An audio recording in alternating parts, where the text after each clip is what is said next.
Hi Loxel Norseman, on commence cette journée, ce vlog, par du lancer de beau shuriken. On commence par quelques gammes à reculons et puis un petit peu de lancer ambidextre, main gauche et main droite. C'est parti!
Allez.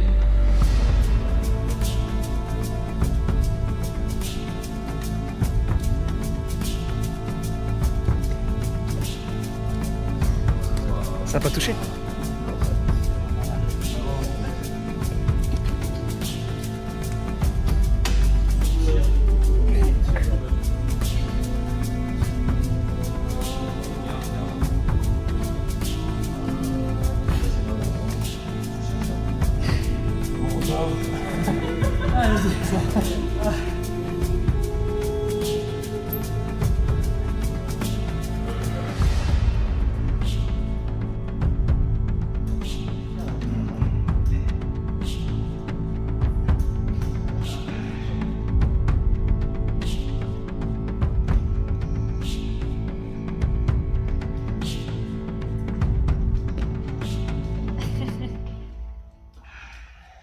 Faut le top roll là? Ouais. Ah c'est dur. Voilà, là c'est presque impossible. Voilà,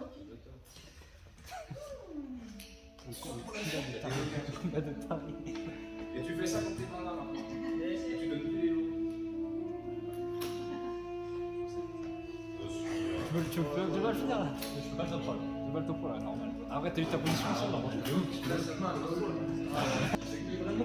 quand t'es comme ça, j'ai l'impression que t'as pas de force dans le biceps. C'est vrai, mais lui, c'est sûr.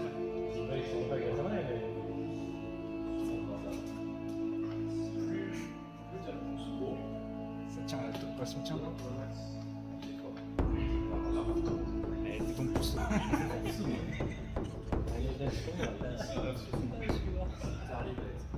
Il a tenu, il a tenu.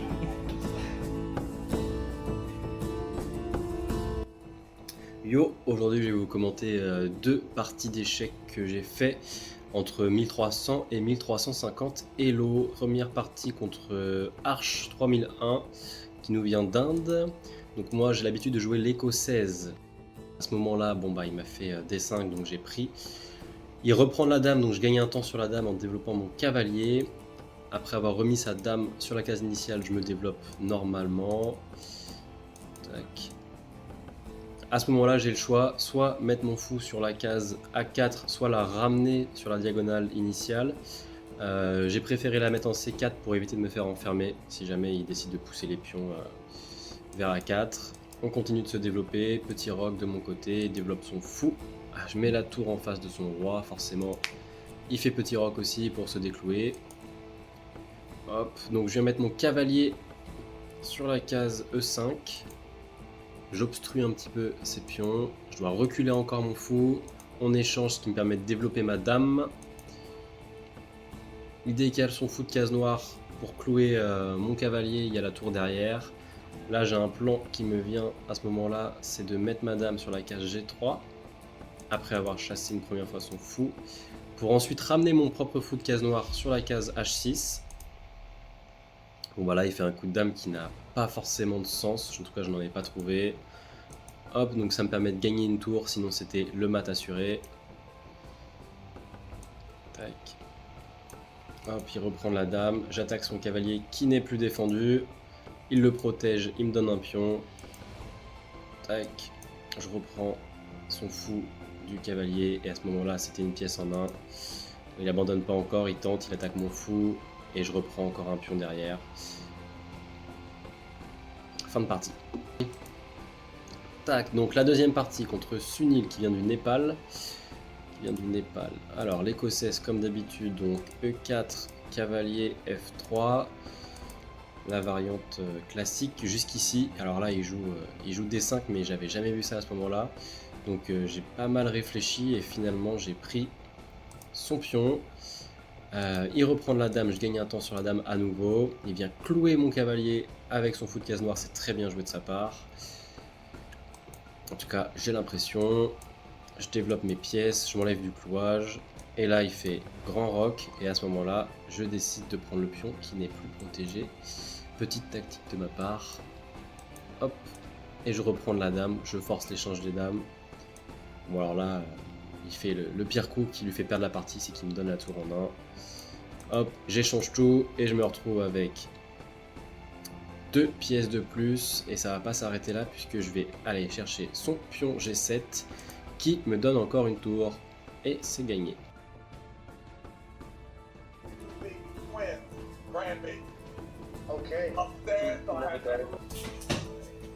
Voilà. Après un petit déj bien primal, je suis parti à l'étang Saint-Nicolas afin de bien réveiller le corps. J'ai fait cette marche pieds nus, environ 6000 pas, 4 km. Et on est parti pour s'envoyer un entraînement de bras de fer. Au menu, side pressure, cupping, side combiné avec de la pronation et ensuite coiffe des rotateurs, beaucoup de rotation externe, encore avec de la pronation.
Les petites pommes de terre qui cuisent en attendant. On optimise le temps.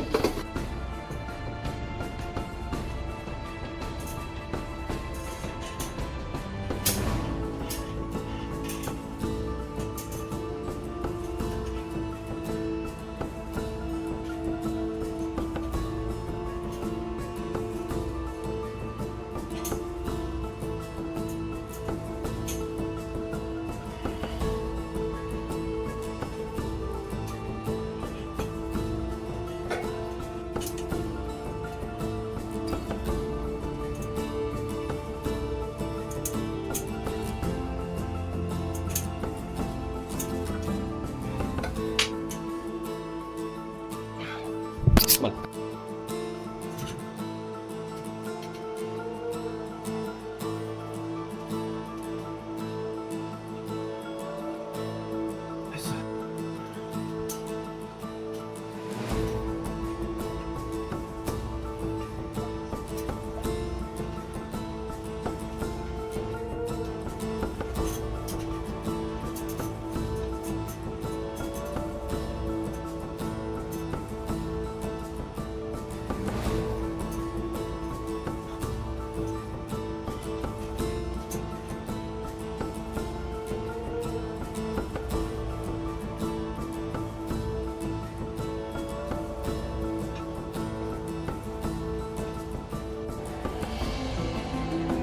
Alors petit changement de plan, finalement je terminerai ma séance pronation dans la soirée, donc on va envoyer les calories